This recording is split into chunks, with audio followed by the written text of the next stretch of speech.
আমার বাড়ির মতন কার কার হয় একটু কমেন্ট করে বলবে তো।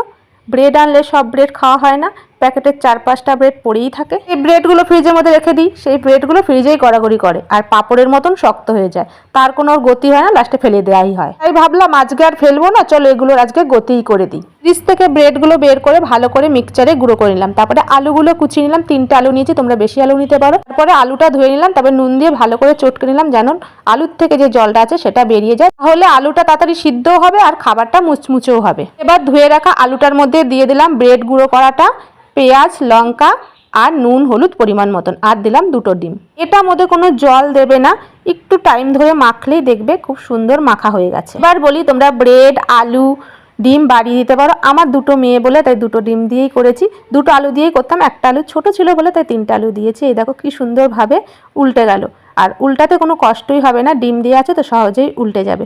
পাশে একটু সস দিয়ে মেয়েদের দিয়ে দিলাম, খেতে দুর্দান্ত হয়েছিল, তোমরা বানিয়ে দেখতে পারো।